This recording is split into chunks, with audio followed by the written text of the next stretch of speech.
Assalamualaikum warahmatullahi wabarakatuh.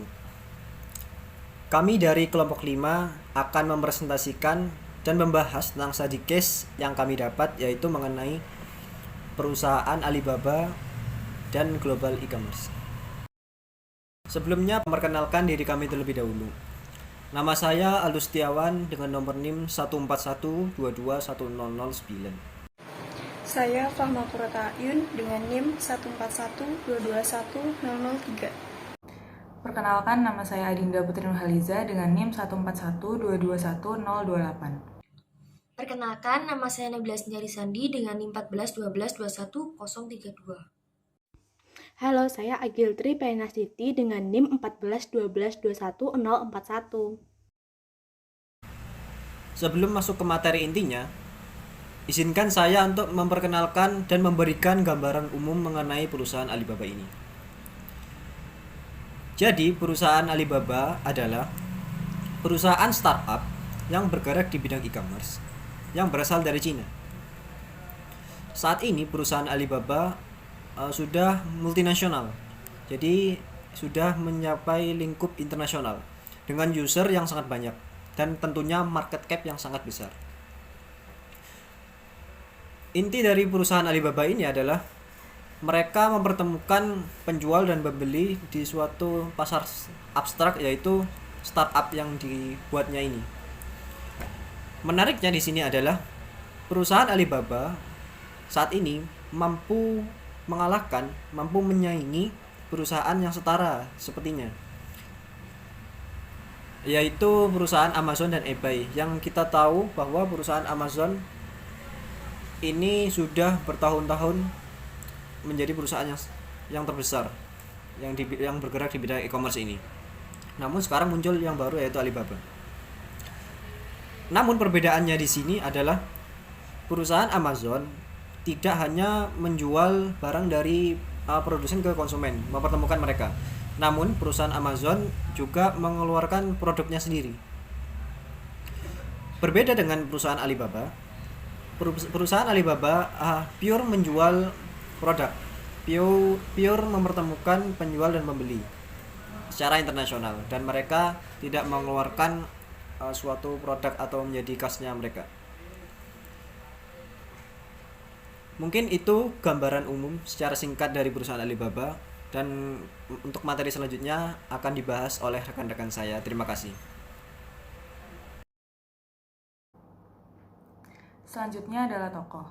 Tokoh di balik perusahaan Alibaba ini adalah Jack Ma yang lahir di Tiongkok pada tanggal 10 September 1964. Jack Ma mendirikan Alibaba pada tahun 1999 dengan tujuan untuk menghubungkan produsen Cina dengan konsumen dari negara lain. Jack Ma memilih nama Alibaba berdasarkan salah satu tokoh terkenal dalam koleksi cerita Arabian Nights. Jack Ma ini merupakan orang yang memiliki kedudukan paling tinggi di perusahaan, sehingga para investor takut apabila Jack Ma mengambil keputusan atau mengalihkan kepemilikan tanpa berkonsultasi dengan banyak orang lain. Permasalahan. Meskipun Alibaba merupakan pasar online yang sudah cukup besar, masih ada masalah-masalah yang harus dihadapi oleh Alibaba. Masalah yang pertama adalah investor asing tidak dapat menanamkan modalnya di Alibaba. Masalah ini terjadi dikarenakan adanya peraturan dan juga hukum dari pemerintahan Cina yang membatasi investor asing di area tertentu. Yang artinya, investor global di luar Cina tidak dapat membeli saham secara langsung di Alibaba. Masalah yang kedua adalah penjualan barang-barang palsu di Cina. Secara tradisional, barang-barang palsu di Cina lebih diterima. Regulator sendiri khawatir karena meningkatnya penjualan barang-barang palsu yang dilakukan oleh penjual di situs AliExpress yang merupakan salah satu situs penjualan online Alibaba yang sudah bertaraf internasional. Namun, karena masalah ini, Alibaba sudah meningkatkan kontrol pemalsuan yang bekerja sama dengan pemerintahan. Di sini saya akan menyampaikan pendapat dari kelompok kami mengenai permasalahan yang dihadapi oleh Alibaba. Yang pertama, sangat disayangkan dengan adanya peraturan pemerintah Cina yang membatasi investor asing untuk menanamkan modalnya di Cina. Padahal jika saja tidak ada peraturan tersebut, maka itu akan menguntungkan Alibaba karena bisa mendapatkan suntikan dana dari investor asing tersebut untuk pengembangan bisnisnya. Yang kedua adalah permasalahan mengenai penjualan produk-produk palsu di situs Alibaba. Ini sangat membuat citra Alibaba menjadi buruk di mata pasar global dan juga dapat mengakibatkan kerugian yang sangat besar karena produk-produk yang dimasukkan seperti Gucci dan yang lain-lainnya itu menuntut Alibaba dan membuat Alibaba harus membayar kompensasi atas hal ini.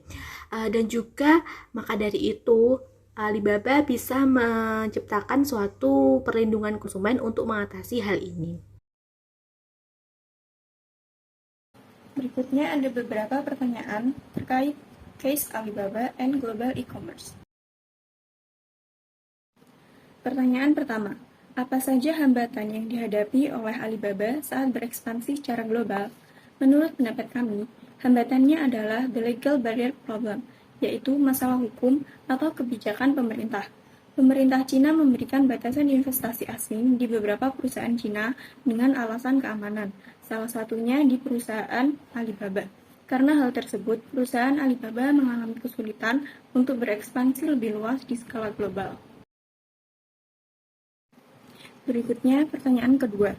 Mengapa penjualan produk palsu melalui situsnya dapat merusak Alibaba? Menurut kami, penjualan produk palsu melalui situs perusahaan dapat merusak Alibaba karena problem of consumer psychology. Maksudnya adalah, para konsumen asing yang hendak membeli di Alibaba menjadi berpikir berkali-kali. Mereka tidak akan membeli produk palsu di perusahaan sebesar Alibaba, berbeda dengan orang-orang Cina yang masih menerima penjualan produk palsu di Alibaba.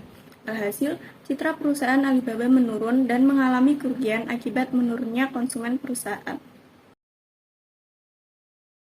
Baik, demikianlah materi yang dapat kami sampaikan teman-teman. Semoga bermanfaat bagi kita semua. Izinkan kami mengundurkan diri. Terima kasih atas perhatiannya dan mohon maaf apabila ada kesalahan kata maupun tindakan. Sekian dari kami. Wassalamualaikum warahmatullahi wabarakatuh.